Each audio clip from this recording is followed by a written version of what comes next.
que están entrando pueden mirar, observar si quedan algunos asientos disponibles. Vemos que hay casi un lleno total y eso nos pone muy contentos, como Fundación País Digital. Para que sepan también, al otro lado hay otro salón, un salón contiguo, donde también están desarrollando otro taller que es el taller Triple Impacto de Empresas B de AIEP. En este salón se va a hacer un taller de metodologías ágiles realizado por Everis. Dicho esto, dejamos que entren las últimas personas que están ingresando por la puerta. Queremos comenzar entonces ya esta segunda parte y final del simposio PYME, Innovación y Tecnología, lo hemos dicho hartas veces ya, organizado por la Fundación País Digital con el apoyo de Corfo. Reiteramos nuevamente el saludo, siempre es importante, ¿no? Y la presencia de los representantes de las empresas socias de la Fundación, autoridades y público presente, pymes que están acá en este salón. Agradecemos también a nuestros auspiciadores y patrocinadores, colaboradores y media partners que se encargan de la difusión también de este mensaje. Les recuerdo que pueden seguir, comentar todo lo que está pasando en este evento en las redes sociales con un hashtag que tenemos preparado, que es el hashtag Simposio Pyme, Gato Simposio Pyme, y pueden seguir también, y saludamos de nuevo a las personas que nos están siguiendo de manera remota, hola, ahí a través de sus pantallas. Bien, lo habíamos adelantado, vamos a comenzar y los dejaré con alguien muy especial. Él estuvo también ayer hablando de la teoría, hoy nos va a hablar con más sobre la práctica. Él es Valdemar Castaño, director Head of Agile Center of Excellence de Everis, quien va a ser el facilitador principal de este taller, que se los había adelantado un poquito atrás. El Centro de Excelencia de Agilidad de Everis va a entregar metodologías ágiles para ser más competitivos con los equipos de trabajo, y participar en esto les va a permitir, obviamente, tener una actividad práctica junto con otros empresarios. Un aplauso para Valdemar, por favor. Muchas gracias nuevamente. Hola, buen día, ¿cómo están? Bien, yo no tengo el pasador, no sé si pido para pasar o... Acá está, muy bien. A ver, hoy tenemos 1h30 acá, ¿no? Es mucho tiempo. Pero vamos intentar sintetizar 2 días de entrenamiento ágiles en 1h30. O sea, no sé si lograremos, pero depende mucho de mí y mucho más de ustedes. Hoy veo que la sala está súper llena. Inicialmente la idea era armar mesas, pero mesas en esta sala con la cantidad de gente sería básicamente imposible. Entonces tuvimos que ajustar un poco para plenario y vemos lo que va a salir. Así que vamos a nos adaptar constantemente. ¿Quién estuvo ayer? Muy bien, ahí voy a tener que comprobar lo que hablé ayer. Entonces, suerte para mí. A ver. Además, ¿quién de acá ya está implementando agilidad o trabajando con metodologías ágiles? 1, 2, 3, 4, 5, 6, 7, más, 8, 9, 10, 11, 12, más. Ya tengo 12 facilitadores. Muy bien, tenemos 12 amiguitos, además me acompaña Cristian Valdés, que es nuestro gerente responsable por agilidad en banca, o sea, también a ayudarme un poquito. Entonces, para partir, para calentar los motores, ou melhor, antes disso, se recorda que ayer perguntei algo, não? E não era mentira, era verdade. Isto foi a resposta. Tivemos 78 respostas. Não sei o que passou com a quantidade de gente que havia. Deveríamos ter muito mais. Então, pero havia algumas cositas. 1, falar sobre mínimo produto viável. 2, falar sobre Scrum. 3, Kanban. Priorização, métricas e KPI ágiles e OKRs, Objective and Key Results. Intentei armar a apresentação ayer para conter todos esses tópicos. Veamos se lograremos. Então, a ideia é cobrir ao mínimo os que têm mais votações. Métricas, MVP, Kanban, Scrum, priorização e OKRs. Veamos o que vai a passar. Então, para partir... Uma primeira pergunta. Todos têm um lápis na mão? Não todos, mas ao mínimo um lápis por fila. ¿Sí? Creo que sí, ¿no? Perfecto, muy bien. Entonces vamos a dividir el grupo así. Esta fila es un grupo, otro grupo, cada línea es un grupo por espacio. ¿Combinado? O sea, tenemos muchos grupos.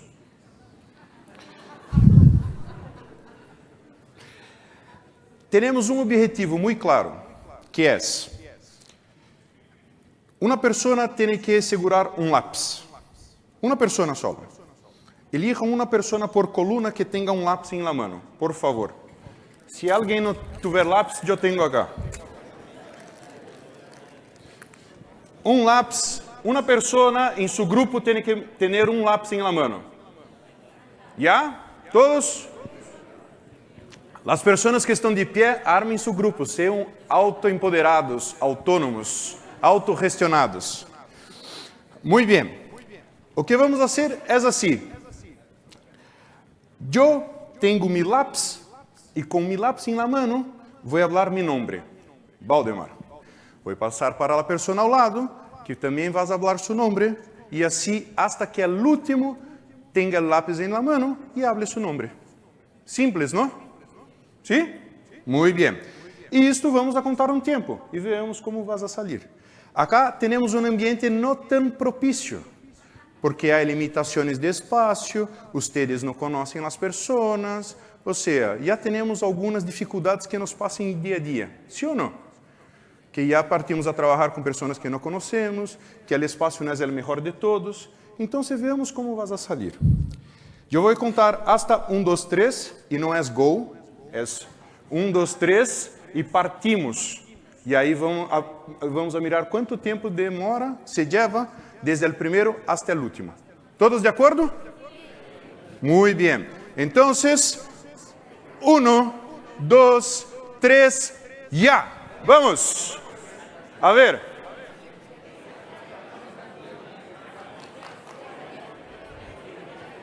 A ver.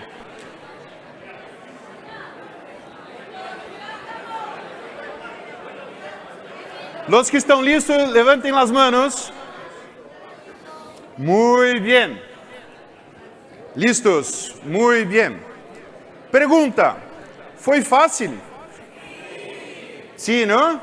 ¿Cuánto tiempo más o menos llevamos? 10 segundos.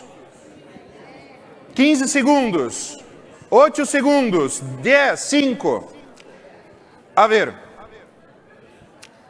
Yo voy a ocupar una técnica. Cuando estamos haciendo una charla de mucho tiempo con mucha gente, en el universo de agilismo ocupamos una técnica, que es una mano para arriba, todos empiezan a poner la mano para arriba y el silencio. Pero hay un detalle. Muchas personas ponen la mano para arriba, pero siguen hablando. Entonces, la idea es hacer así, ó. Todos haciendo...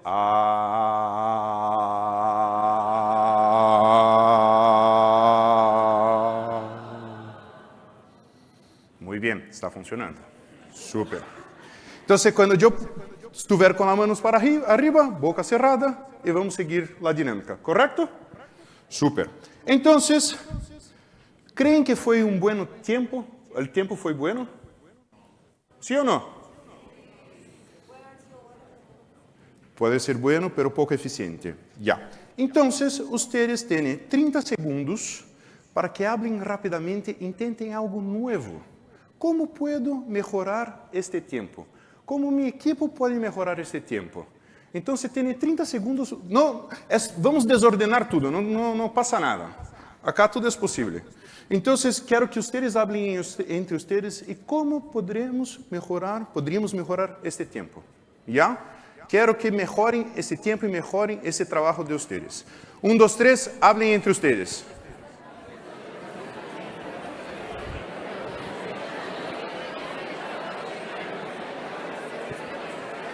Saque foto.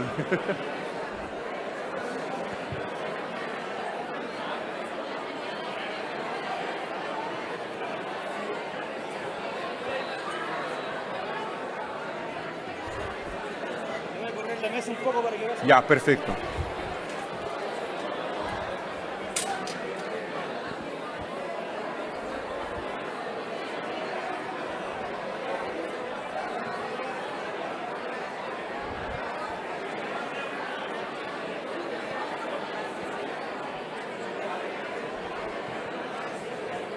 Ok.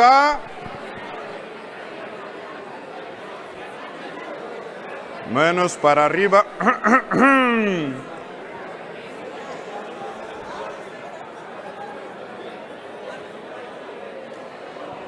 Ah.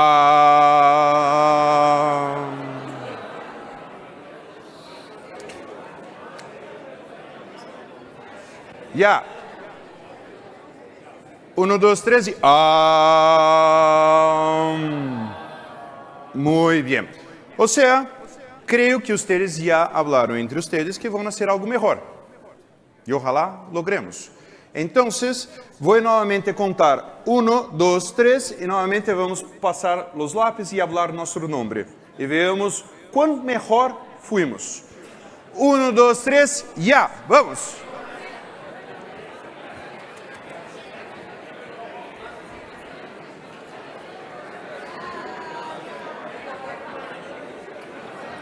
Ajá. Ajá. Muy bien. Ajá. Y...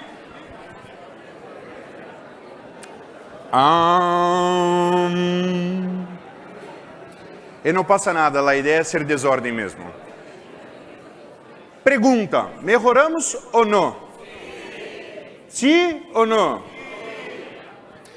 Por que creem que melhoramos? Nos comunicamos. Comunicação ao mesmo tempo.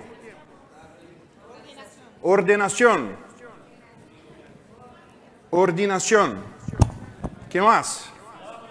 Trabalho em equipo. Trabalho em equipo. Entramos em acordo. Que mais? Planificação. Organização. Liderazgo. Esta guarde contigo, esta. Falhamos na primeira. Temos uma metodologia? Estamos generando a metodologia, não? Se les pido para ser algo novamente, creem que vão nascer melhores ou não? Seguramente sim, não? Pergunta, havia um líder? Alguém elegeu o líder? Não. Ou seja, estamos falando que os equipos são autônomos, há líder por espontaneidade, nós colaboramos constantemente, aprendemos com os erros, hicimos um ciclo curto e melhoramos. E, además, tivemos 30 segundos para fazer uma retrospectiva de como foi e como podemos melhorar. Sim ou não? Ou seja, se recordam ayer que comentei que a base são as pessoas. A colaboração é clave. O trabalho em ciclo curto é necessário. Por quê? Eu não comentei isto, mas nosso amigo de Amazon comentou que fail fast, fail cheap, learn fast. Ou seja, falhar rápido, falhar barato. Então, quanto mais nós trabalhemos em ciclos curtos, se falhamos, melhoramos para o próximo. Ou, ao mínimo, hacemos um desperdício curto. Então, continuamente estamos aprendendo, continuamente estamos melhorando. Sim ou não? ¿Faz sentido o que estou falando? Já. Ou seja, tenho que dizer que vocês já são ágeis. Isto é o que hace um equipo ágil. É falar, conversar, se respeitar, trabalhar continuamente em ciclos curtos, escuchar o que aprendemos e arreglar os erros. Agora, nada disto é possível se não existir alguns valores. Lo que nós falamos de valores ágiles, que são, alguns dos valores ágiles são transparência, apertura, coragem, empatia, respeito. Coragem, empatia, abertura, respeito e transparência também. São valores ágiles isto ou são valores de pessoas? São valores que temos em nossa casa, não? Com nossos amigos. Ou seja, o que digo a vocês é que se nós não temos este mindset de valores que deveriam ser trabalhados, toda a metodologia, toda a prática, todo o framework, não vamos a lograr. De verdade, não lograremos. Vamos a ter melhor resultado? Sim. Pero é o melhor del melhor? Não. Se nós armamos este ambiente que chamamos de safe container, este ambiente seguro para que as pessoas estejam tranquilas e trabalhem da melhor forma possível, se não criamos esse ambiente, não lograremos. Alguém acá é da área de inovação? Alguém trabalha com inovação? Quizá o que vou perguntar agora pode ser pouco, pero as pessoas que trabalham na área de inovação, vocês creem que são mais inovadores que qualquer outra pessoa? Todos nós, como pessoas, como seres humanos, temos a capacidade. O que passa é que o ambiente em nosso entorno nos permite tentar coisas novas, provar coisas novas. O que passa se eu estou tentando algo, me comprometi com a entrega e desafortunadamente não logrei entregar esse produto no tempo correto? E vem meu chefe, zapte. O próximo ciclo, se comentava, o primeiro ciclo da jogada, vocês disseram 10 segundos. Eu sabe que o próximo vocês têm que fazer 5 segundos. Não mais 10. Já estou añadindo pressão em cima de vocês. E se estou añadindo pressão, vocês não vão ocupar sua mente produtiva, sua mente criativa. Não estarão desenvolvendo com o maior potencial possível, porque sempre há uma pressão sobre a falha. E se tenho uma pressão sobre a falha, seguramente não vou tentar algo novo. Vou sempre, que chamamos de BAU, Business as Usual. Vou sempre fazer de lo mesmo. Então, quando falamos em ambientes ágeis, falamos de criar este entorno para facilitar cambios, para facilitar inovação. ¿Faz sentido isto ou não? E seguramente, se vocês aplicarem em seu dia a dia, vão mirar acá. Porque se não temos as pessoas trabalhando da forma correta, não lograremos o resultado esperado. E não estou dizendo que seja fácil, ao revés. Vamos a comentar sobre alguns frameworks de trabalho, por exemplo, Scrum. E quando mirarmos todo o set de práticas, ferramentas, cerimônias, vamos a dar-nos conta que é super intenso. É super intenso. Ou seja, además de intenso, se não temos o ambiente correto, as pessoas não vão a seguir trabalhando. E é onde a agilidade vai a ligar à falha e não à solução. Por isso, o conceito de agilidade é muito fácil, mas a implementação é muito difícil. Por quê? São pessoas. E qual é o organismo mais complexo que temos? Pessoas. E pessoas trabalhando com pessoas é uma complexidade exponencial. Então, temos que cuidar muito bem disto. Por isso, aplicar essa agilidade não é fácil.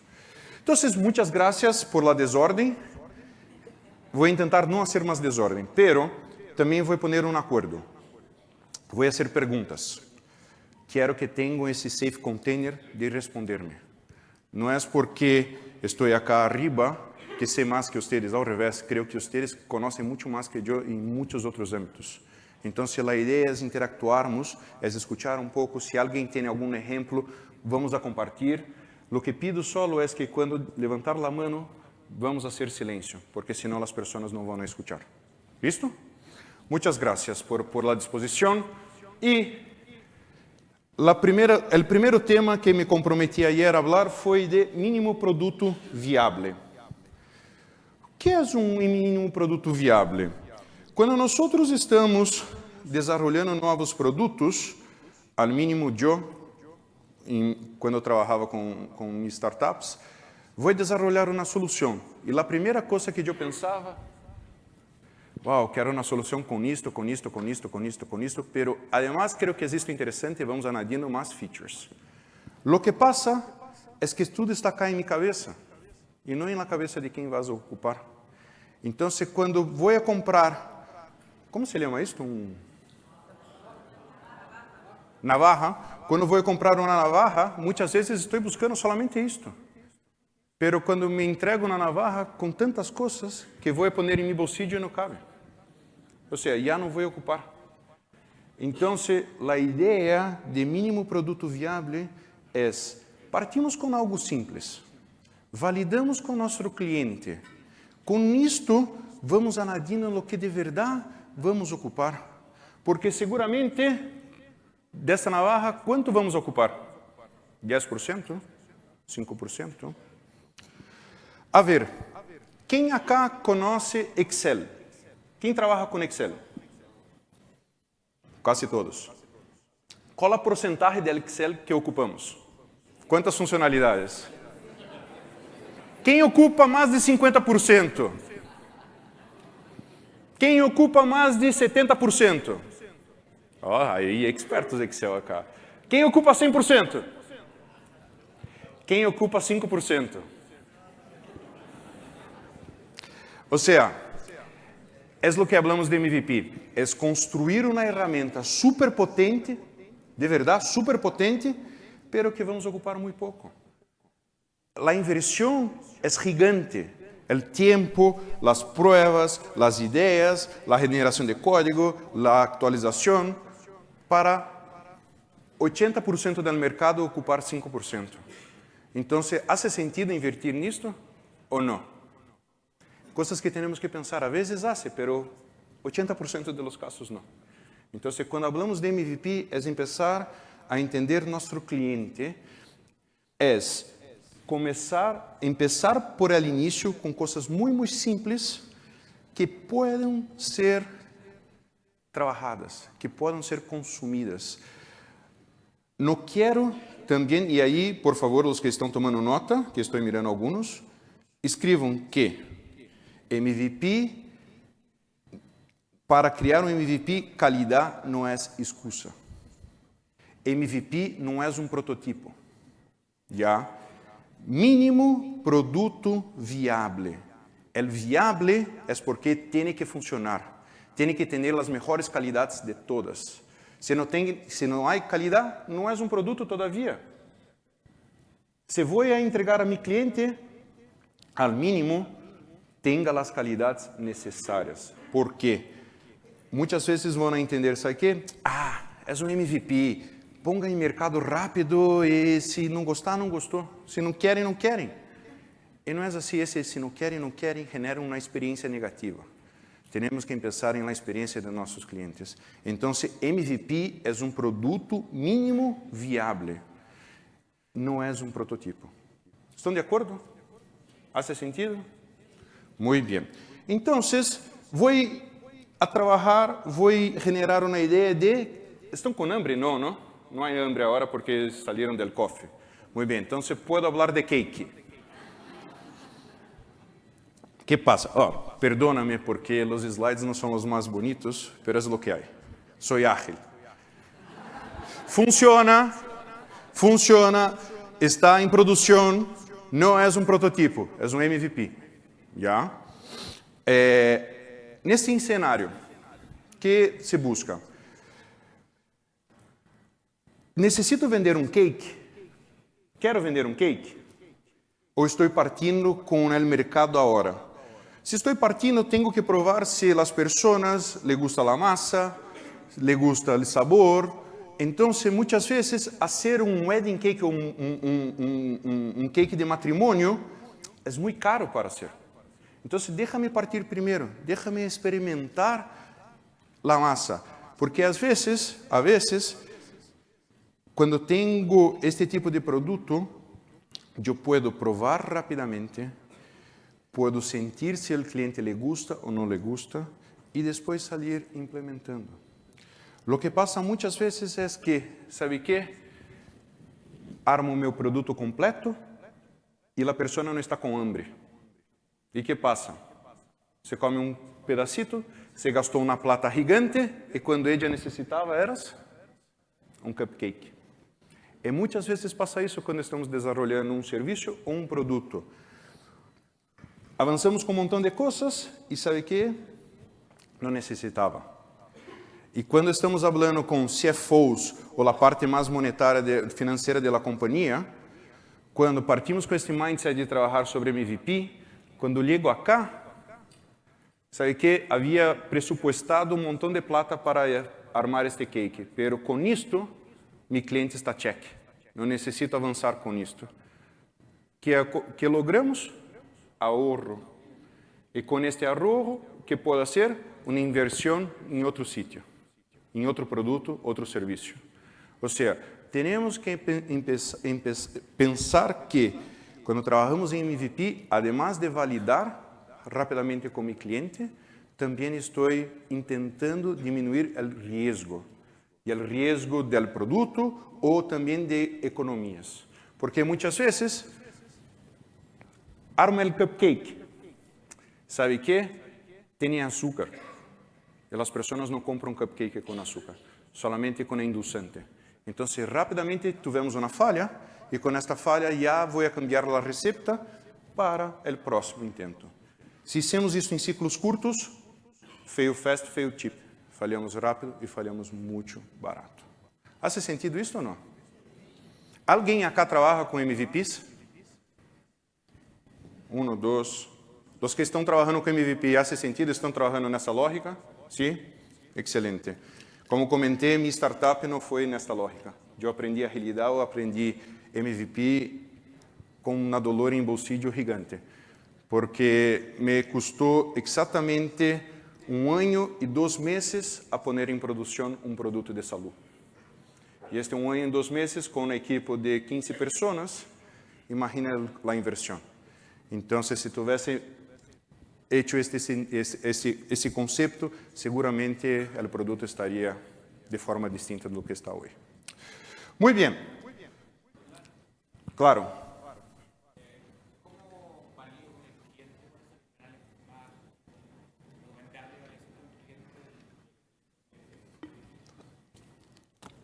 Boa pergunta. Mira, que setor está? Ya. Normalmente, lo que hacemos antes, para lograr um MVP, já temos o conceito claro do que vamos fazer. Então, antes do MVP, e vou falar em próxima diapositiva, falamos de um processo de descobrimento. Como vou descobrir essa solução? Como vou trazer o cliente para dentro da mesa para começar a interactuar? Então, já trago o cliente antes de começar isto. Então, ayer quando comentei que o cliente é o centro, o cliente já tem que estar muito antes. E aí são as técnicas que falamos de descobrimento. Que aí vem design thinking, product discovery, inception deck. Há montão de as palavras ways. Há montão de coisas ou práticas que poderíamos ocupar para atrair o cliente. Uma vez que parto com isto, muitas vezes ocupamos os friendly ou family friends. Ou seja, vou testear rapidamente com amigos e pessoas de um ciclo de confiança que vão atrair rápido a solução. Exemplo, Facebook, Google, quando vão lançar algo, sempre há uma versão beta. E a versão beta é cerrada a algumas pessoas. Ou seja, se nós criarmos este grupo para provar, também me facilita saber para onde estamos caminhando ou não. Já? Te contestei? Mais ou menos, já. Depois falamos então, se aí hablo da parte de descobrimento. Uma vez que tenho toda a parte de descobrimento, temos as ideias, temos que priorizar o que fazer, o que não fazer. Sim ou não? Há sempre que priorizar. MVP é uma coisa que tenho que aprender a priorizar constantemente. E nós, como seres humanos, somos terríveis para priorizar. Terríveis. Ou seja, sempre que duele em el bolsillo, é quando priorizamos melhor. Uma conta ou a outra conta. Qual vou pagar primeiro? Ou seja, temos que aprender a priorizar muito. Principalmente quando estamos trabalhando com a plata de outras pessoas. Por exemplo, ou nós somos o dueño da companhia ou trabalho para alguém. E quando trabalho para alguém, significa que tudo que vou fazer é a plata de alguém, não a minha. Então, a vezes duele menos em mim, pero no fim do dia vas a doler em mim, porque se a companhia não vai bem, também é um ciclo que regressa hacia mim. Então, temos que aprender a priorizar muito bem onde vamos fazer nossa inversão. E há distintas técnicas de priorização. A primeira técnica de priorização é a decibeles. Quem conhece essa técnica? É a priorização de quem grita mais, ou quem habla mais alto. Muitas vezes estamos em uma companhia, temos que priorizar que projeto vamos fazer, ou onde vamos fazer a inversão. O que grita mais, o que habla mais alto, leva a este projeto. Então, não é assim que queremos fazer priorização. A outra técnica que há é a HIPPO. Quem conhece a técnica HIPPO? Ou seja, a pessoa que tem o saldo mais alto de todos é quem vai a priorizar. Também não é assim que queremos, porque cada de nós tem seu conhecimento, tem seu dolor, tem sua forma. Então, há formas muito simples de priorizar. Vou compartilhar algumas agora, a que ocupamos internamente em nosso dia a dia, porque tampouco há uma mágica ou uma fórmula que vai arreglar tudo. Ou seja, o primeiro método, creio que é o mais conhecido, é de Moscou. Quem conhece o método de Moscou? Muito bem. Moscou porque são as letras de must, should, could e want. Ou seja, quando definirmos tudo o que queremos fazer, todas as ideias que vamos a ter sobre nosso produto, tenho que começar a priorizar. E uma técnica que ocupamos é esta funcionalidade ou esse serviço é um must, de verdade, sobrevivemos sim ou não? Sim, tem que sair sim ou sim. Então, você está em la categoria de maior prioridade. Depois, vamos ao should. É algo que poderíamos sobreviver hoje em dia, pero amanhã não? Sim, então você vai para uma segunda categoria. O could, sabe que? Pode ser a inversão ou não puedo. Exemplo. Se ahorramos tempo em nosso MVP e validamos e ahorramos plata, é algo que poderia invertir acá. Agora, se vai me custar muita plata e o retorno é pouco, não vou invertir. Vou sempre invertir em los dois, must e should. E o want serve solamente para dizer, sabe que esta é uma ideia e não serve para nada. Saiu por sair e já direto à basura. Não vamos a gastar muito tempo acá. Então, sempre ocupamos esta técnica para ajudar-nos a ser uma primeira priorização. A vezes, com isto basta, ou a vezes partimos com isto e vamos a uma segunda técnica, que aí vamos a ser uma matriz de impacto por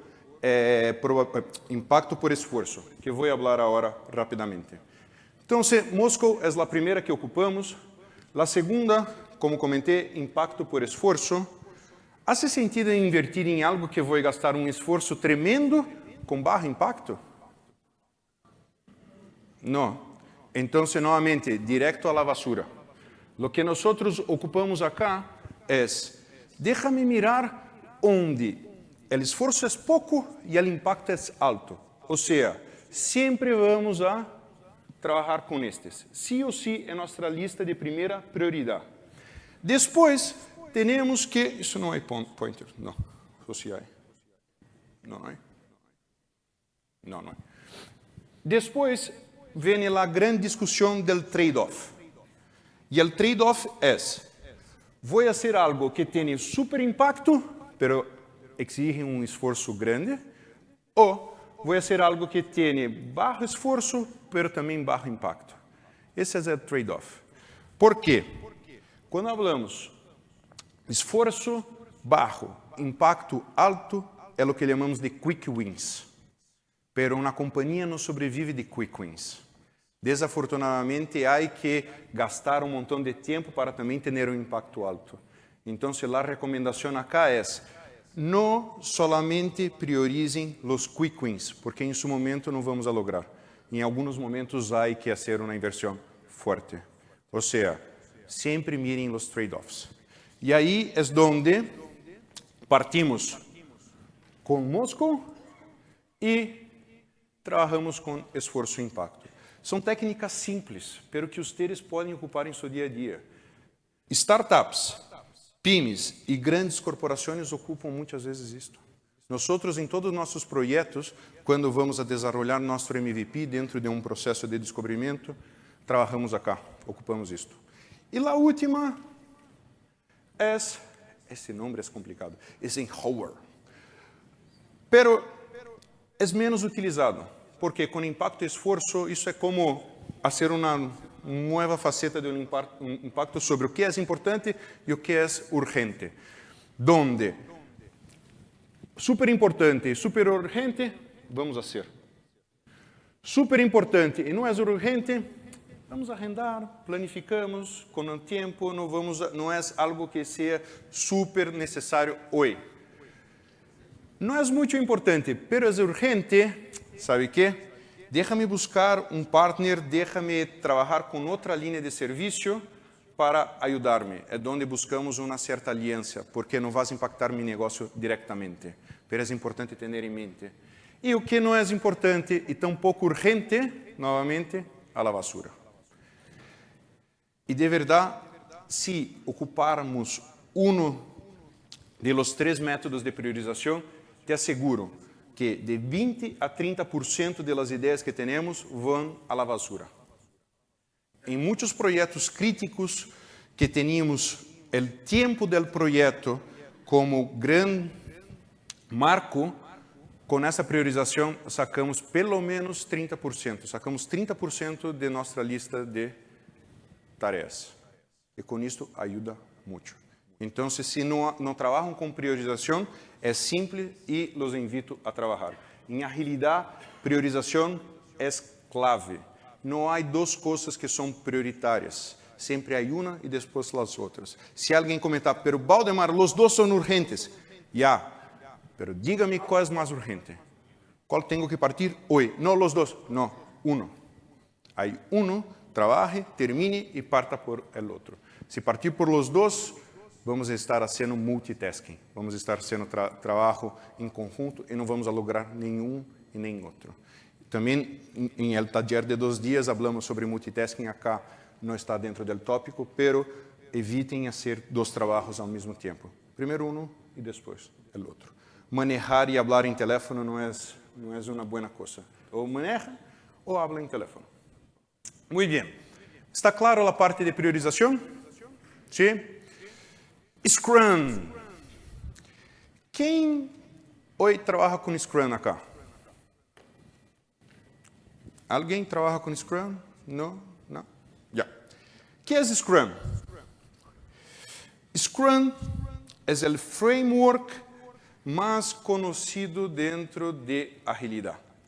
É um framework de trabalho basado em roles, ou seja, personas, basado em cerimônias, ou seja, reuniões que vamos fazer, e em artefatos, que são coisas que vamos a trabalhar dentro deste ciclo de Scrum. A ver, se te cuento rapidamente que o ciclo curto é planificação, execução, uma retrospectiva e uma entrega do produto para depois replanificar e executar. É algo parecido com o que hicimos com o jogo de lápis, onde planificamos, executamos, revisamos como foi, planificamos novamente e executamos. É algo parecido ou não? Obviamente com algumas cerimônias um pouco distintas. Ou seja, este é o ciclo curto que digo de trabalho, onde acá está nosso Product Backlog. O Product Backlog é a lista de funcionalidades, a lista de ideias que temos. O que vamos fazer? Este Product Backlog é uma grande lista que está priorizada. E como priorizamos? Com as técnicas que mostrei antes. Vamos a priorizar desde o mais importante ao menos importante, porque sempre vou trabalhar em el mais importante. Depois, com este backlog já armado, o que vou fazer é uma cerimônia de planificação. Esta cerimônia de planificação é o equipo, vocês, um equipo multidisciplinário, que conoce todo o produto de punta a punta, vas a planificar como trabalhar em el próximo ciclo. E esse ciclo pode ser de 1 semana, 2 semanas, 3 semanas, 4 semanas. Por recomendação, 2 semanas. ¿Ya? ¿Por que, Valdemar, 2 semanas, 4 semanas, 3 semanas? ¿Por que não 2 meses, 3 meses? A ver, desde o início estamos falando que trabalho de ciclo curto. 1 mês é um ciclo curto? Ou é um ciclo largo? É um tempo curto ou largo, 1 mês? O que creem? Estou com dúvida, depende. Já, les cuento que em equipos ágiles, 1 mês é um ciclo muito largo. Quando estamos ganhando competência, quando estamos ganhando capacidade, conhecimento, a ideia é bajar a 2 semanas e ojalá logramos em 1 semana. Pero tampoco creo que 1 semana sea bueno. Eu creio que o tempo perfeito são 2 semanas. Quando partimos um projeto que nadie conhece de agilidade, quando pergunto, chicos, vamos a trabalhar, qual é o tempo que creem que deveria ser nosso ciclo? E a resposta sempre é 1 mês, 2 meses. ¿Por quê? Por el desconhecido. Porque creio que não vou lograr entregar algo em 2 semanas. Então, sempre vou para minha zona de conforto. E a ideia é sacar-nos da zona de conforto, porque fora da zona de conforto é onde aprendemos mais. Obviamente, há uma certa pressão, mas é necessário. Então, este ciclo onde planifico em el primeiro dia, executo durante 2 semanas, e o último dia, que vou fazer? Vou apresentar o produto para meu cliente. Ou seja, tenho um ciclo de 2 semanas para apresentar para meu cliente. E se estou apresentando para meu cliente, estou validando com ele constantemente. Obviamente que há que ter os valores de confiança a respeito, porque pode ser que o que vou apresentar não está perfeito. Pode ser que o que vou apresentar, todavia, não está listo para sair à produção. Ou seja, tenho meu cliente na mesa, vou apresentar para ele, sabe que há coisas que arreglar e no próximo ciclo vamos a melhorar. Então, por isso são ciclos curtos, onde executo, entrego, valido com meu cliente. Pero depois vem uma outra cerimônia que para mim, se me pergunto, Valdemar, de las cerimônias de Scrum, qual é a mais importante? É a retrospectiva.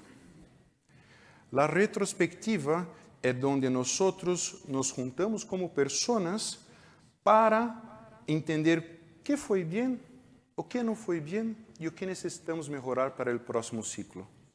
Ou seja, novamente, se não há o valor que buscamos acá, não vamos a dizer, sabe que, amigo, não me gostou a forma que tu hablaste comigo. Sabe que, em las reuniões, tu não estava presente. Sabe que, a forma que tu entrou por la sala não foi a melhor de todas. Estamos trabalhando com pessoas. Há que arreglar esses sistemas. Então, se ocupamos a retrospectiva, además de como melhorar nosso produto, também como melhoramos nossa relação. Porque isto acá é um equipo. Em el jueguito del lápis, o que passava se uma pessoa estivesse em teléfono mientras estava passando o lápis? Se completava ou não se completava o ciclo? Não se completava. Ou seja, é um roadblocker, é um impedimento. Então, temos que ter todas as pessoas conectadas. Temos que estar sintonizados. Por isso, o equipo Scrum, mais allá de ter seu conhecimento em técnicas, ou seja, de desenvolvimento, ou seja, de cocinar algo, tem que estar conectado um ao outro. É como uma cadeia de valor. Se um para, todos param. Por isso é importante essa retrospectiva. E, por último, les mostro mais ou menos como funciona um calendário. E aí vou comentar por que é tão difícil. Imagina que isto é um ciclo de 1 semana. Se é um ciclo de 1 semana, dia lunes, vamos fazer nossa planificação. O que vamos a trabalhar em 2 semanas, durante a semana? 2 horas de planificación y el demás trabajo. Después, diariamente, nosotros vamos a hacer una que llamamos de daily meeting, o una reunión diaria. Y esa es una reunión diaria solamente de alineamiento. O que hicimos ayer, o que vou fazer hoje e se tenho algum impedimento ou não. São 3 perguntinhas rápidas. Uma equipe de 10 pessoas, 15 minutos, perfeito. Não mais que 15 minutos diários, solamente para sincronização. Depois, trabalho. El dia viernes, o que vou fazer? Apresentar para meu cliente, para os stakeholders, o que logramos fazer nesta semana. Vamos a ter feedback de nosso cliente e depois vamos fazer nossa retrospectiva de como foi nossa semana, se há coisas que arreglar, que melhorar.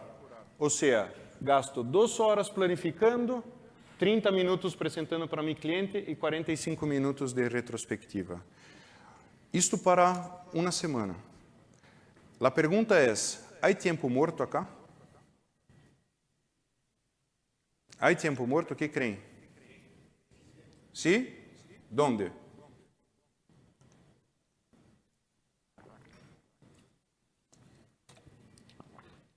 No hay tiempo muerto. La verdad es que tú estás constantemente trabajando. 100%. La máquina está llena. Entonces, cuando digo que un equipo tiene que estar súper sincronizado, é porque planifico e começo a trabalhar. Trabalho. Já entrego o que planifiquei o lunes, já deve estar listo o viernes. Há que ter compromisso, há que ter empoderamento, há que ter autonomia. Se não tenho isto, não logro fazer. Por isso, quando me comentam assim, Scrum é fácil.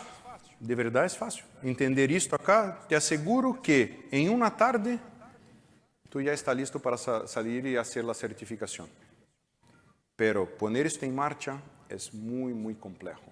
Entonces, no hay tiempo muerto.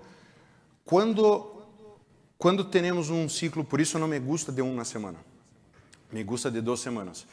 Cuando tenemos un ciclo de 2 semanas, acá planificamos 4 horas. 4 horas planificamos. Trabajamos 2 semanas. El último día de la semana hacemos una retrospectiva un sprint review de 2 horas y una retrospectiva de 2 horas. Aquí no tengo ese calendario, pero en este calendario de 2 semanas, esto sí tengo un tiempo muerto. Tengo un tiempo muerto de 4 horas. ¿Y qué ocupamos para hacer esas 4 horas?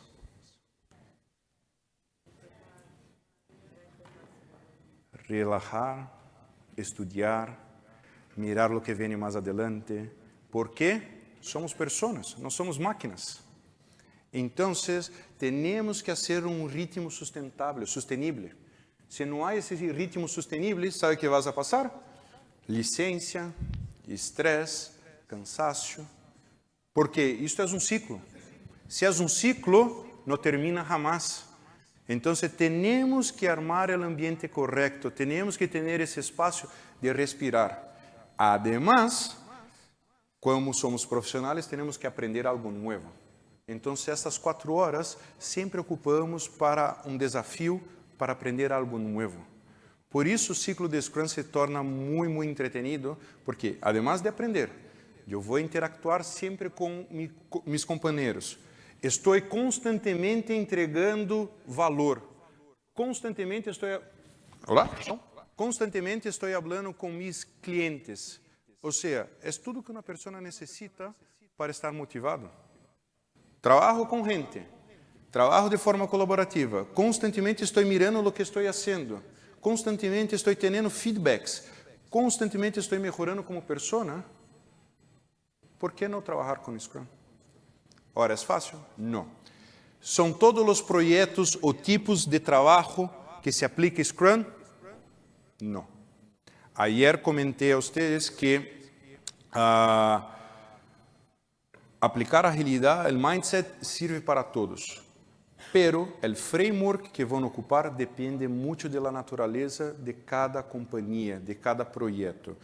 El proyecto Scrum es un framework para algunos tipos de proyectos, 80-20, pero hay proyectos que no van a ocupar Scrum, van a ocupar Kanban, que son tableros. Eu vou falar rapidamente desses tableros.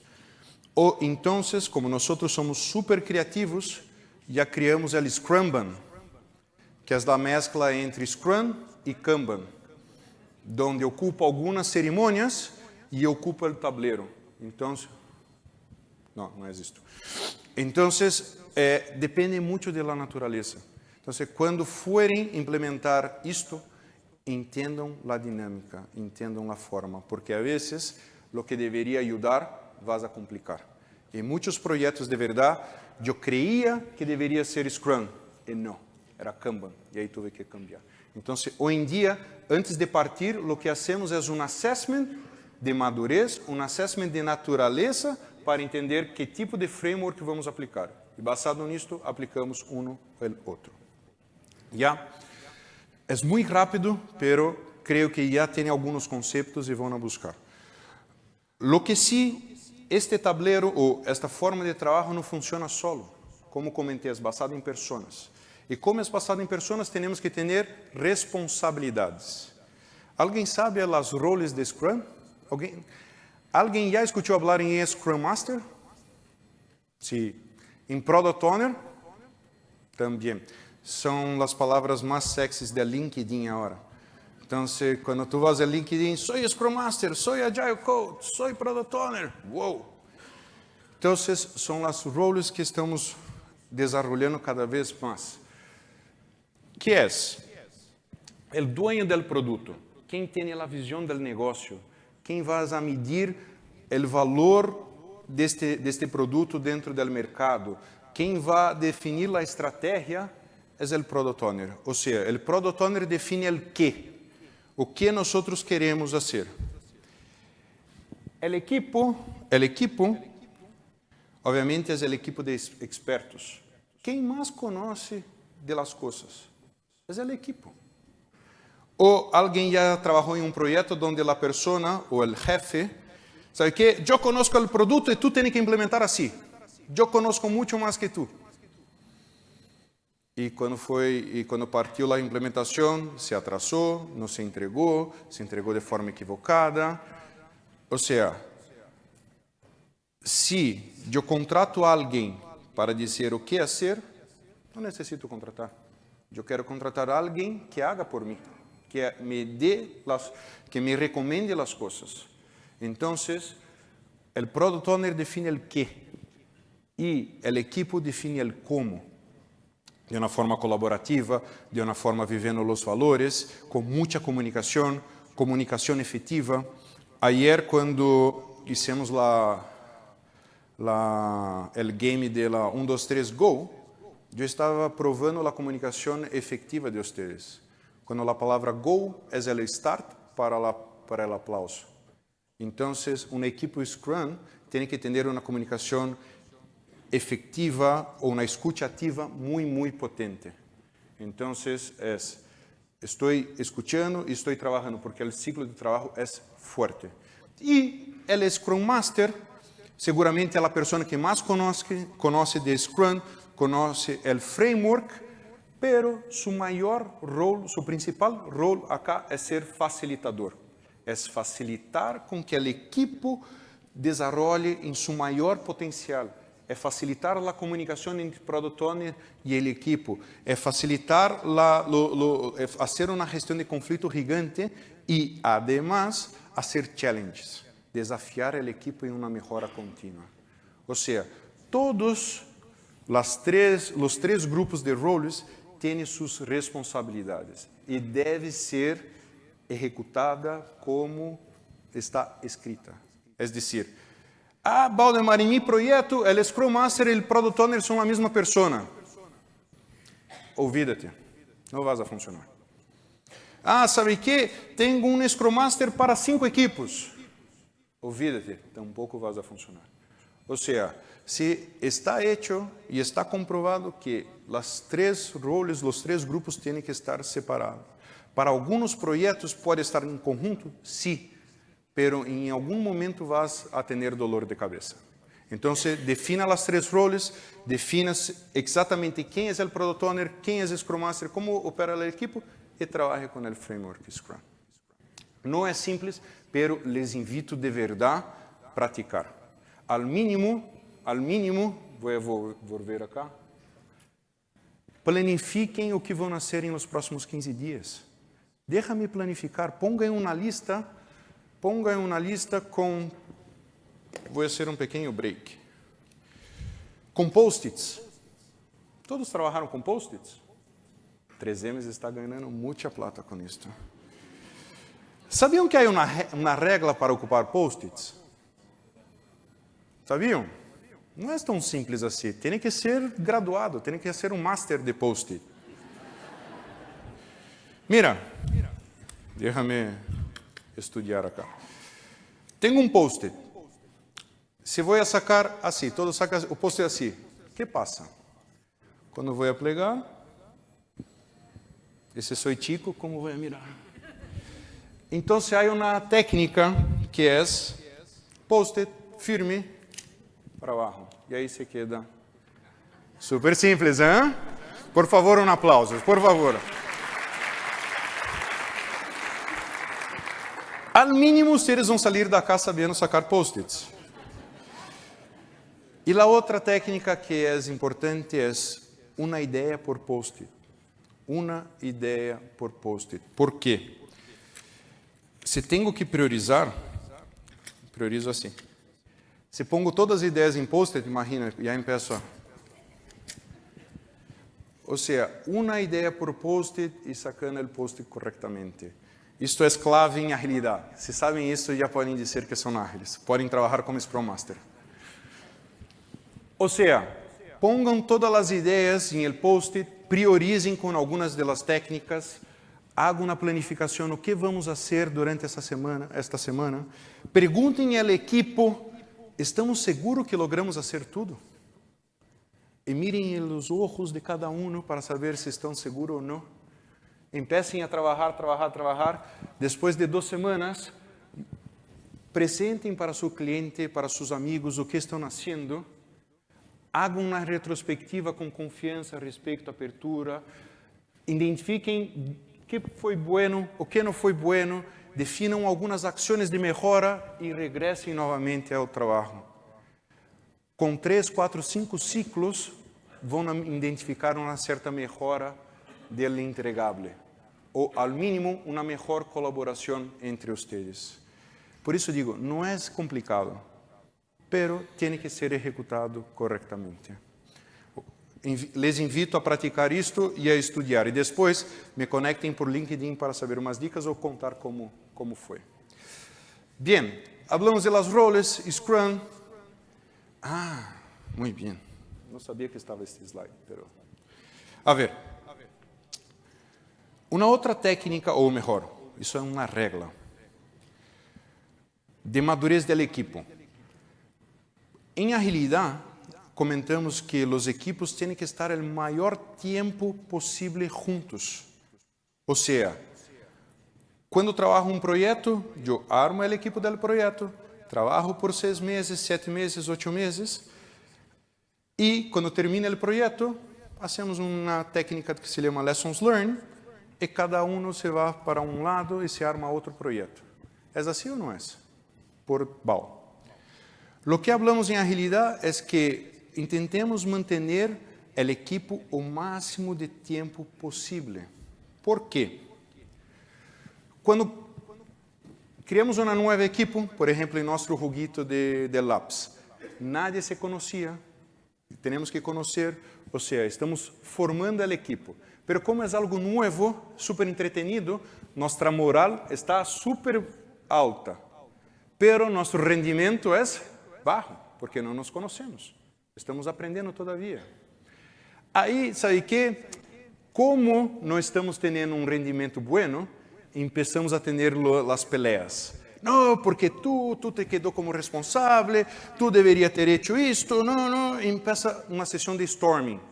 donde empezamos a identificar as mejoras que temos que fazer como equipo. Depois de certo tempo, empezamos a entrar, sabe que? Já nos conhecemos melhor, já temos uma melhor sintonia, nosso rendimento começa a melhorar, hasta que chegamos em performing. Pero este é ciclo, hasta cá, em nossas equipes logramos mais ou menos entre 3 e 6 meses.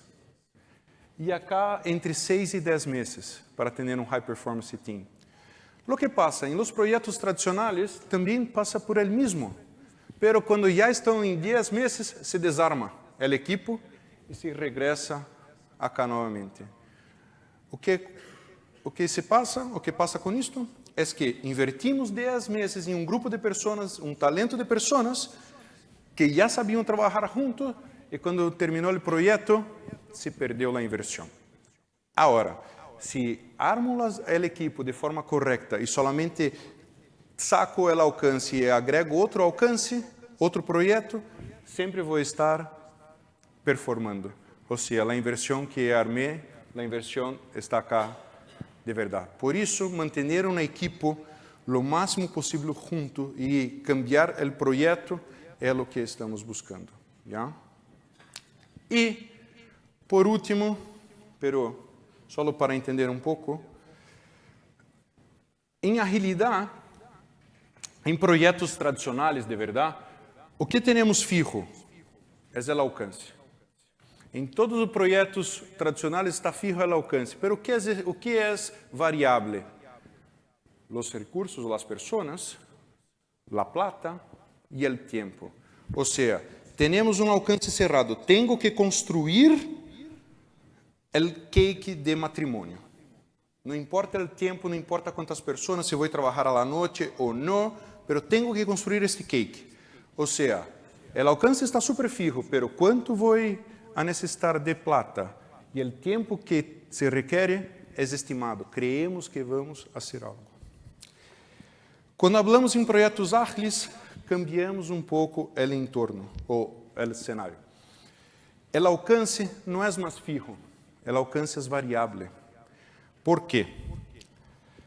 Trabalhamos com MVP, certo? Trabalhamos com ciclos curtos, sim ou não? Então, sei que a cada 2 semanas tenho que entregar algo. E já tenho minha equipe fija, não? 5, 8, 9 pessoas.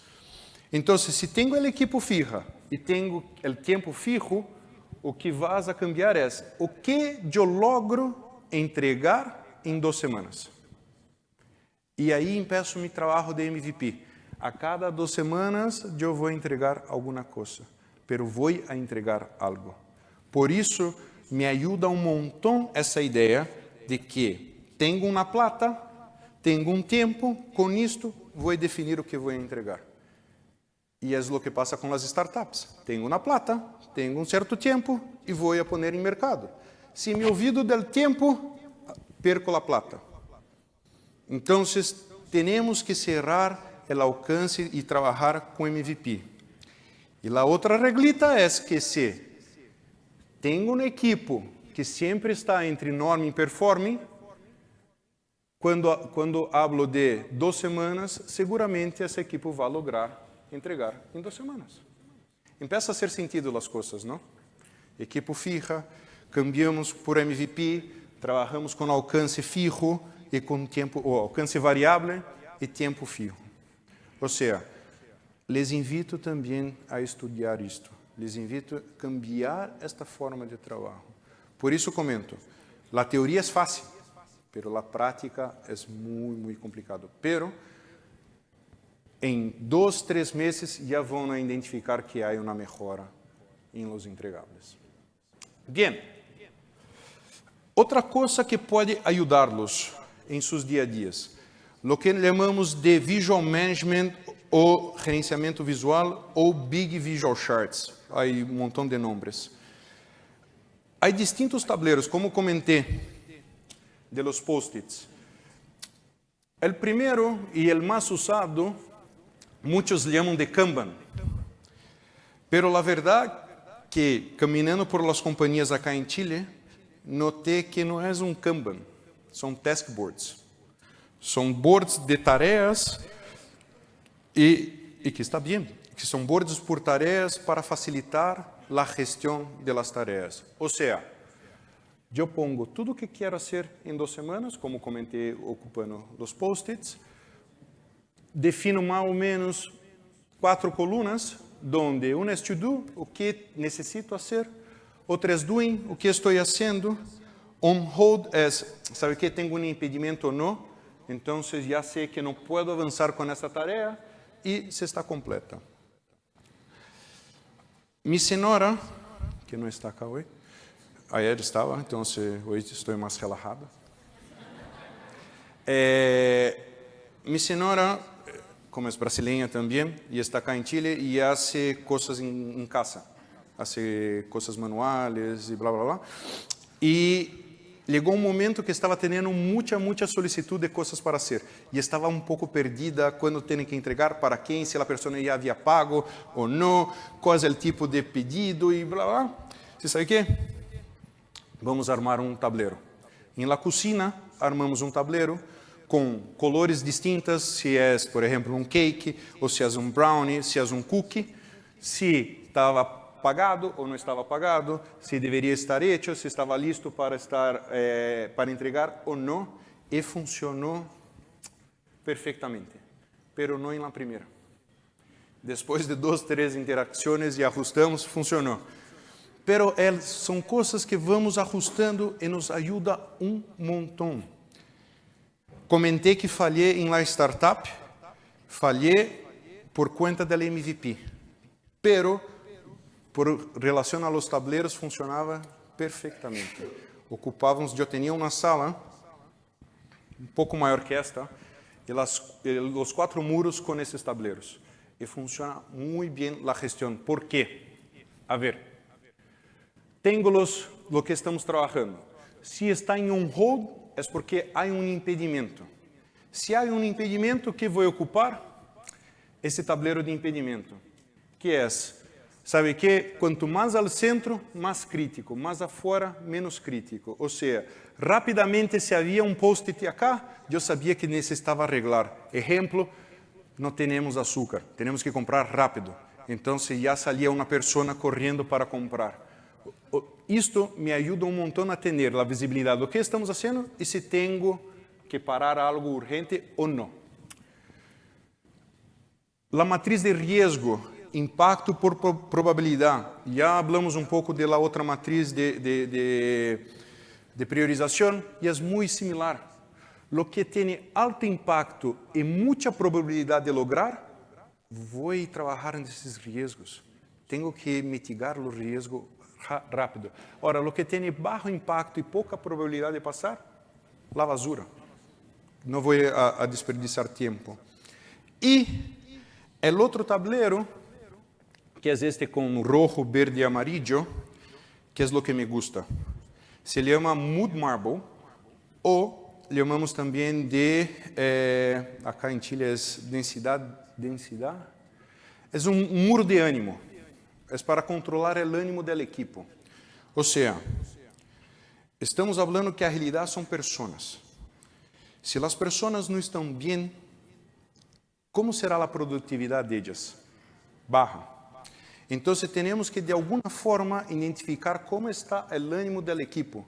Então, añadimos um semáforo que todos os dias por la tarde, mais ou menos às 3 da tarde, eu ligo e digo, sabe o que? Eu estou verde, amarillo, rojo, e se está com uma sequência de rojo, rojo, rojo, vamos sentar e vamos entender o que passa.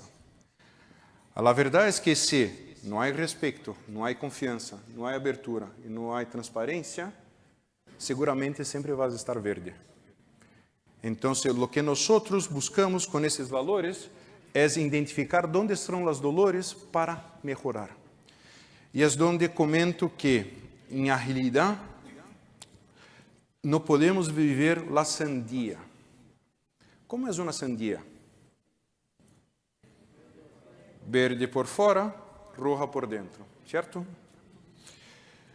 Em agilidade, quando se vive esses valores, não existe a sandia. Porque em projetos tradicionais é, como está o projeto? Verde. Como te va? Verde. Como está tudo? Verde. Uma semana antes de terminar, se corta a sandía e rojo. E empieza as ações. Empieza a trabalhar a la noche, empieza a pressão e blá, blá, blá, blá. E não logramos. Em agilidade, nós sempre estamos com a sandía cortada.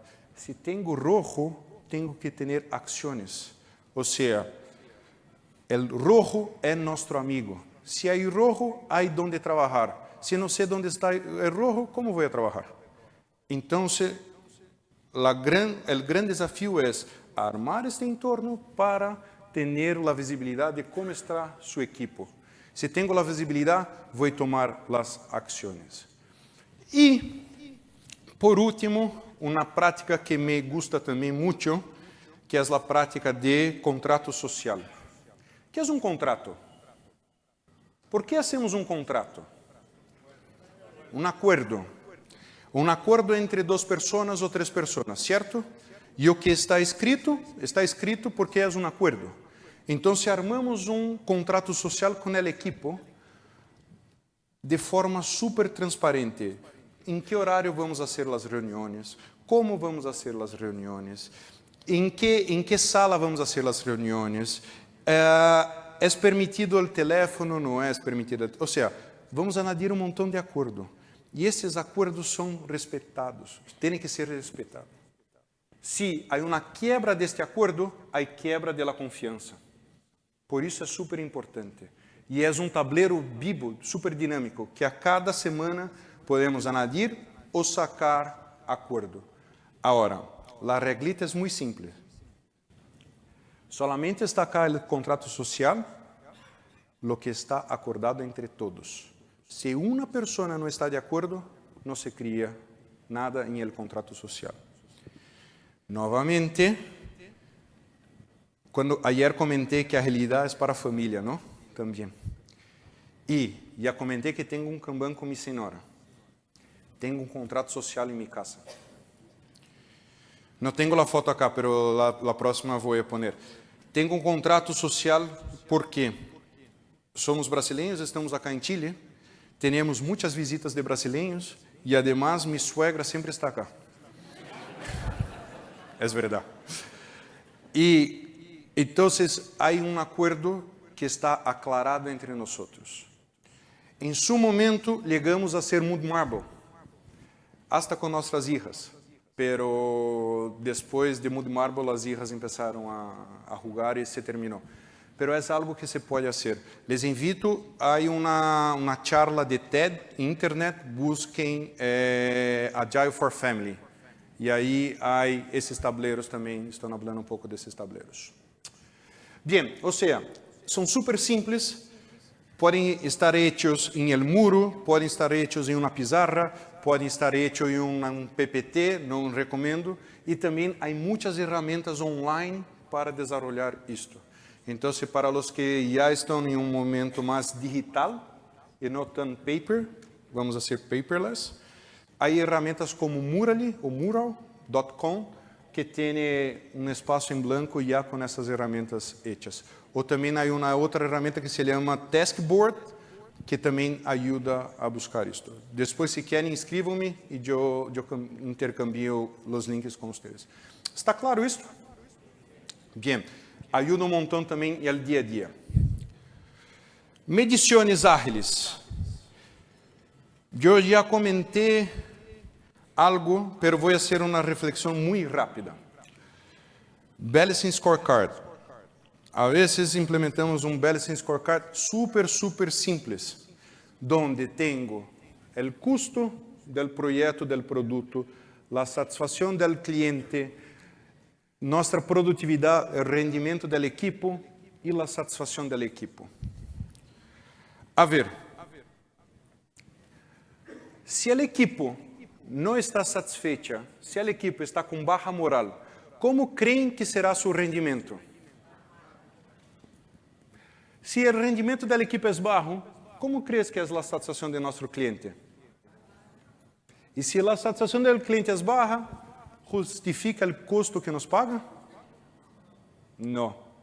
Agora, se a equipe está satisfeita, está con la moral más alta, está con mayor ánimo, ¿cómo creemos que será el rendimiento de este equipo? No puedo asegurar 100%, pero hay una hipótesis que estará mejor. Si tiene un mayor rendimiento, ¿cómo es la satisfacción de nuestro cliente? Mayor. Y si está con satisfacción mayor, justifica el costo que nos paga.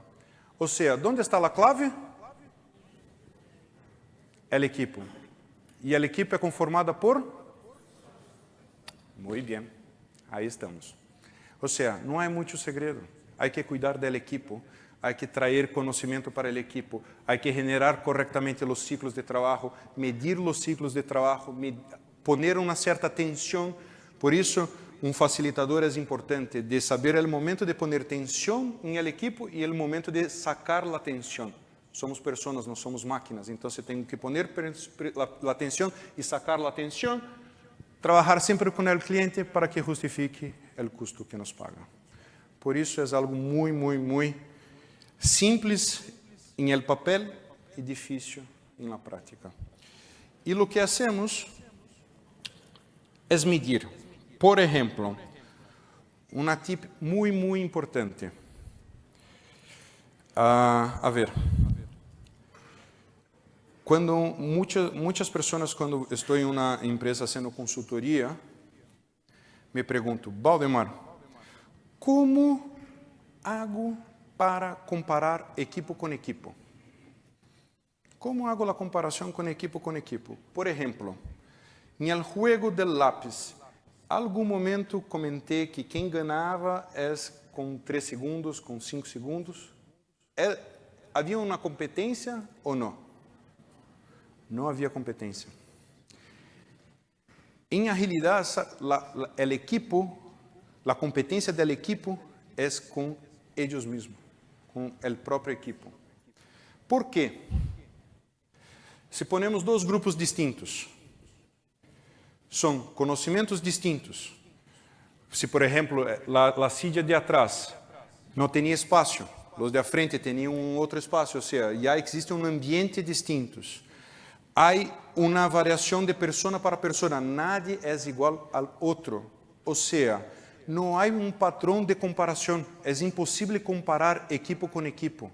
Ahora, lo que voy sí, y de verdad voy mismo a comparar, es el equipo con él mismo. Por eso comento que en agilidad tenemos las métricas, pero lo que nos dice si estamos mejorando o no es la trend, la tendencia. Si estamos mejorando o no. Ejemplo, el rendimiento. Debemos estar mejorando a cada ciclo.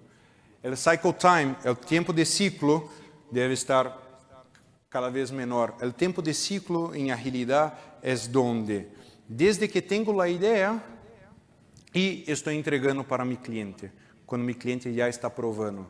O sea, eso para nosotros es el tiempo de ciclo del producto y cómo reducimos ese tiempo de ciclo. Los costos deberían estar cada vez más bajos, la satisfacción del cliente mayor y la densidad mayor. Cuando la densidad social es la moral del equipo,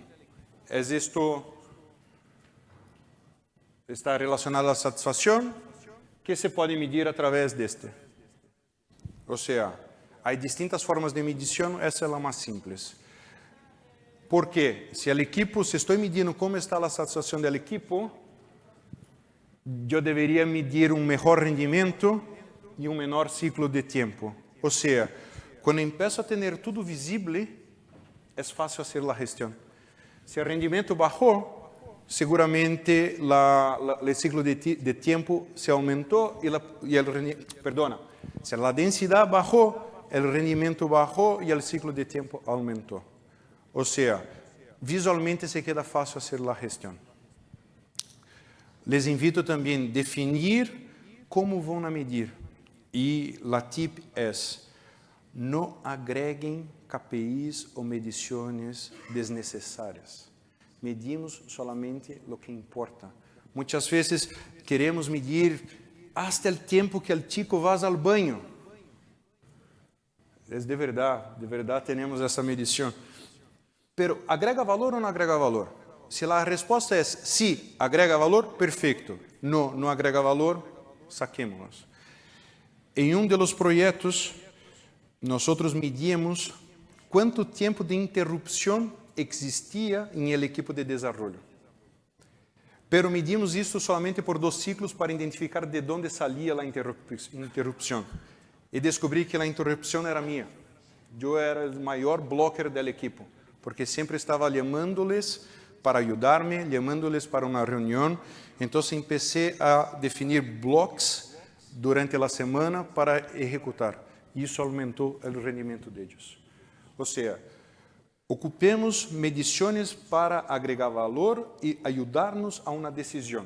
Se há KPIs que não ajudem em decisões, olvídate, sáquelos a la basura. Bien, estamos quase terminando e o que me queda são 10 minutos e vou abrir para perguntas. Por quê?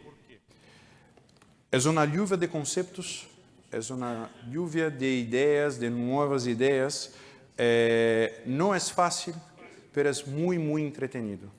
Há 13 anos que trabalho com isto e sigo aprendendo. Como comentei ayer, partimos com agilidade em equipos, hoje estamos fazendo agilidade em escala e transformações ágeis, onde começamos a conformar estruturas ágeis dentro das companhias. Cada vez mais estamos añadindo distintas práticas. Não há uma caja cerrada. Há uma criatividade que pode ser aplicada em tudo. Depende muito das pessoas. A clave mesmo, de verdade, se há um conceito que me gostaria que salisse por la porta junto com vocês, é: qualquer que seja o framework, se seja ágil, se seja PMI, lo que seja, as pessoas são a clave. Não logramos fazer nada sem ter as pessoas em nosso lado. Eu sempre digo, hoje sou diretor e estou como diretor, pero sou Valdemar. Sou Valdemar, uma pessoa que tem família, que tem seus problemas, pero minha responsabilidade como diretor é dirigir uma companhia. Pero as pessoas são mais importantes que qualquer coisa. Se não criarmos esse entorno para ter as pessoas corretas, trabalhando da forma correta, não vamos a lograr com PMI, não vamos a lograr com agilidade, com o que seja. Então, agilidade basado em pessoas. Assim que los dejo hoje. Não sei se há perguntas, dúvidas. Temos 10 minutos e 13 segundos. Não sei se há um micrófono. Aí, um micrófono. Muito bem.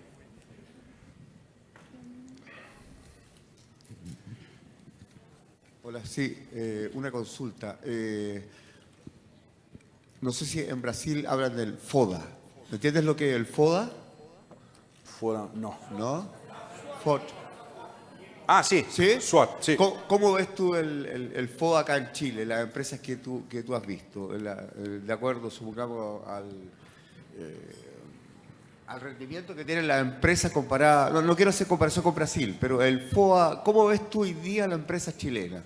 ¿Está mirando hacia el futuro o qué le faltaría? Eu creio que Esa está es la ligada. Lo que encontrei acá em Chile, a vezes é muito mais avançado que em Brasil. De verdade. Esse é o ponto. Algumas áreas em tecnologia não, mas em muitas áreas em tecnologia sim. Por exemplo, eu me encontrei com alguns clientes onde em Brasil eu não tinha ideia que poderia ser.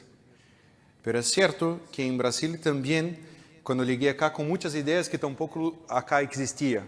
Então, se há um cenário que está melhorando, eu vejo que acelerou muito, tive uma aceleração muito nos últimos 2 anos, assim, super visível, e seguramente se está atrás é por pouco, não por muito.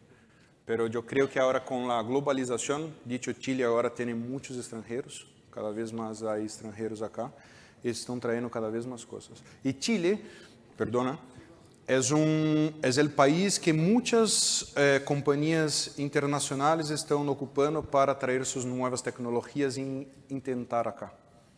Hoy día se habla de la empresa de forma horizontal. ¿Qué piensas de eso? El verticalismo acá es fuerte.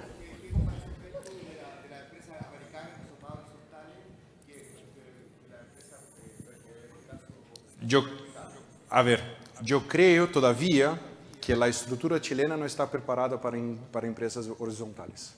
Estamos luchando muchas. De todas las transformaciones que estuve metido, el mayor trabajo es para dejar más horizontal, tener menos capa. Y es muy difícil hacer esto. Cuando se nace una empresa 100% horizontal, por ejemplo, las americanas, ya nacieron de esta forma. No se cortó todo para bajar la capa. Lo que estamos haciendo acá es, en algunas logramos bajar 2, 3 capas, pero no más que esto, porque todavía es necesario. No hay cómo reducir o cómo remover todas las capas. Yo trabajé en una compañía donde teníamos 10 capas. Logramos a tener 7 y ahora estamos haciendo un movimiento para lograr 5, pero yo salí antes. Entonces, hay que hacer. Porque si queremos mejorar el time to market, si queremos tener mayor empoderamiento de los equipos, menos jerarquía. Y lo que sí, no puedo sentarme en una jerarquía por ser jerárquico. La jerarquía a veces existe por una tomada de decisión, pero el equipo debe tomar el control. Y cuando el equipo toma el control, empezamos a tener menos capa. Y ahí empiezo a reestructurar en otras áreas. Sí. Vamos acá y ahí voy ahí. 1, 2 Bueno, y si 3. consideramos que el equipo es el eje central de un proyecto de la empresa, ¿existen metodologías para la solución de conflictos cuando se presentan? Sí. ¿Y cuál es el rol que tiene el facilitador? Ya, a ver. Como comenté, el rol del facilitador ya es para gestionar el conflicto. Soy yo. Armamos la retrospectiva, es una técnica para sacar el conflicto. Hay otras, pero dentro de una retrospectiva yo puedo aplicar distintas técnicas, una para sacar más técnicas en la parte emocional, para gestionar el conflicto emocional, otra para gestionar más el conflicto profesional, o sea, depende de las técnicas, pero existen muchas técnicas, la retrospectiva es una, el mood marble es otra, pero si no hay este valor, los valores que comenté de apertura, confianza, respeto, cualquier que sea la técnica, no va a funcionar. De verdad, no va a funcionar. Perfecto, muchísimas gracias por toda la participación. De todas las metodologías de las que nos comentaste la tarde de hoy, todas son aplicables para todos los tipos de equipos, por así decirte, y cómo pudiésemos identificar la mejor para un caso en particular. Ya, a ver, los tableros, los valores son aplicados a todos los proyectos, sea PMI o ágil, tradicional o cascata o ágil. Dentro de la agilidad, yo tengo distintos frameworks. Por ejemplo, el framework Scrum. Normalmente ocupamos el framework Scrum para equipos de un proyecto, donde sé qué tengo que hacer y tengo ya más o menos la idea de cuándo tengo que entregar. No hay una cosa muy, ¿cómo se dice así? Que se cambia constantemente, diariamente. El entorno es distinto, el entorno puede cambiar, pero la idea más o menos está acotada. Ahora, cuando tengo equipos de mantenimiento, donde trabajo solamente con problemas, el Scrum no va a solucionar. Entonces, ahí aplicamos técnicas solamente de Kanban, porque es un flujo continuo. Entonces, depende mucho cómo el equipo trabaja. Por ejemplo, estamos hablando hoy sobre restaurantes. En un restaurante, muchas veces no voy a ocupar Scrum, porque el ciclo es muy rápido. Es diario, no es por una semana. Entonces, voy a aplicar Kanban. Entonces, depende mucho de esa naturaleza. Había una última pregunta al fondo. No, pero ella estaba antes. Después, él. No, esta es para... no es pregunta. ¿O es pregunta? El micrófono para ella. Sí, vamos. Habla más que yo. Soy Lorena, representante Bueno, tengo muy fuerte. De empresa CTM, paso el dato por si acaso. Sí, CTM. Que en Brasil sería filo da algo, pero bueno. Aprovecho de hacer publicidad. Sí, empresactm.cl. Aprovechen. Se van a sorprender. Pero en general, nosotros como empresa, se fundó hace muchos años. Y, por ejemplo, tengo a cargo un equipo que dentro de todo es misceláneo. O sea, tengo gente que partió desde el año 70 y aún permanece. Y muchas veces tratamos de innovar con estas técnicas. Y a veces como pyme también nos vemos mermados, por ejemplo, para renovar equipos constantemente. O para crear, por ejemplo, un equipo sólido, no sé, con más bagaje o un poquito más dinámico. No discriminando a la gente que lleva más años. Pero es difícil. Se me ha hecho, por ejemplo, muy complicado que se vayan involucrando más. Tienen un estilo de trabajo que muchas veces no lo cambian. Entonces, al final, es qué hacer. Nos quedamos con este equipo, se margina a las personas, se empieza con otro, o se trabaja, si somos 6, se trabajan efectivamente con los 3 que quieren ir avanzando. A ver, buena pregunta, difícil respuesta. ¿Ya? Yo encontré muchos escenarios donde había personas con más de 30 años de compañía, que llamábamos los dinosaurios de la compañía, pero con buen sentido, porque tenían un conocimiento tremendo. Lo que pasó con ellos es que ya no estaban más motivados con la forma de trabajo. Y cuando nosotros empezamos a cambiar la forma de trabajo, ellos empezaron a motivarse. Y estas personas con mucha experiencia, motivados, son como una Ferrari.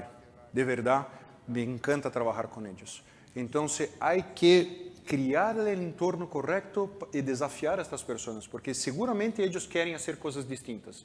Y ahí la compañía también tiene que ayudar y apoyar para que esto sea posible. Pero también es cierto que este estilo de trabajo no convence mucho a algunas personas. Y es de un momento que hay una selección orgánica. Tampoco es la compañía. Son las propias personas que van a decir, ¿sabe qué? Me gusta, quiero, no me gusta, me voy. Pero como compañía, tu obligación es hacer una gestión del cambio, ya identificando personas que van a participar de ese proceso y personas que no van a participar de ese proceso. Y si no van a participar, empezar a crear una área o una división o algo para ocupar este conocimiento de ellos, porque seguramente tienen un montón de conocimiento para aportar. Entonces, depende mucho de cómo está estructurado. ¿Ya? Valdemar, tengo espacio para una última, ¿no? Sí. La última pregunta, Marco. No sé, tú eres el jefe. La última. Bueno, lo hago breve entonces. Yo soy de formación psicóloga, así tengo cierto sesgo ahí con lo que estamos conversando. Y respecto al equipo me quedé con una inquietud. Cuando mostraba el gráfico de madurez de un equipo y planteabas que lo mejor era que el equipo continuara, a mí me parece inmediatamente dos caminos un poco distintos y quiero contrastarlo con tu experiencia. Uno es que los equipos yo no los desarmo completamente, sino que a un individuo lo vaya trasladando de equipo para que vaya haciendo un aporte y vaya de alguna forma sembrando por ahí el conocimiento previo en la relación del equipo. Y lo otro, efectivamente, desarmar los equipos, porque si estoy en un espacio confinado, una empresa que tiene un grupo finito, 10 grupos de ágiles, voy a ser capaz de a todo nivelarlo y tener un gran equipo al final del proceso. Ya. No sé si eso lo han hecho, si tiene experiencia con eso. Debería ter terminado antes. Pero bien, te contesto rápidamente. No, sí, participamos de eso. La primera cosa que no comenté es, si vamos a hacer la rotación de personas, que sea entre 1 o 2 personas, no más. Primero, la otra cosa que no comenté es el tamaño del equipo.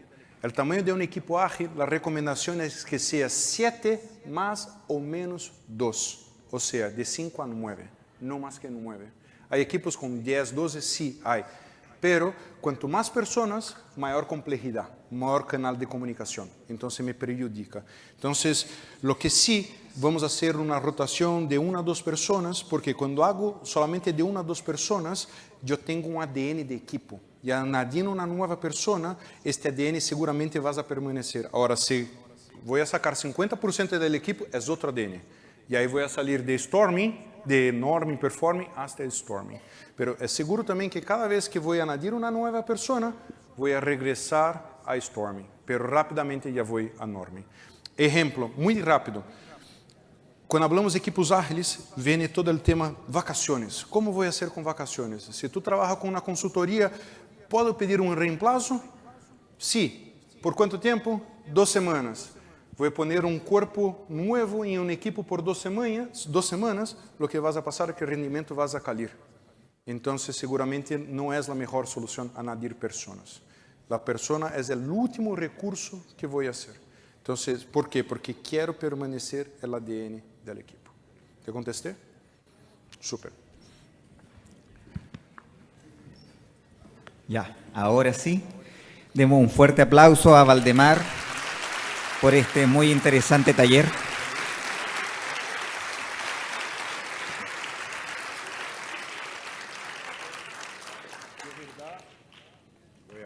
De verdade, o aplauso é para vocês por 2. 1, por me aguentar por 1h30 e 2, por não ser do portunhol que saiu, que não saiu. Assim que um aplauso a todos vocês.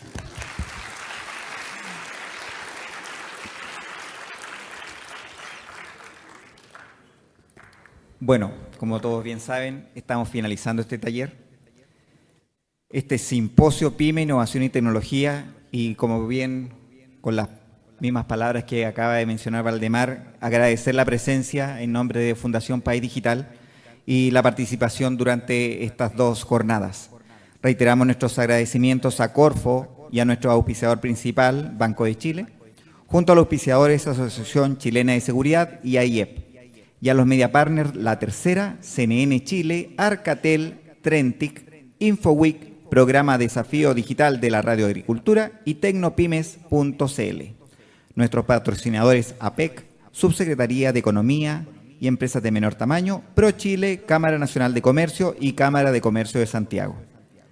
Y agradecemos muy especialmente a los 24 socios de la Fundación: Accenture, Adexus, Banco de Chile, Caja Los Andes, Conservador de Bienes Raíces de Santiago, Cisco, El Mercurio, Entel, Everest, EY, Fortinet, Google, HP, IBM, Indra, Intersystem, Microsoft, Oracle, Samsung, Tata Consultancy Services, Telefónica, Transbank, UDD y BTR. Y muy importante es que las presentaciones y videos de hoy y del día de ayer quedarán disponibles en nuestra página web www.paisdigital.org. De nuevo, muchas gracias y hasta una nueva oportunidad.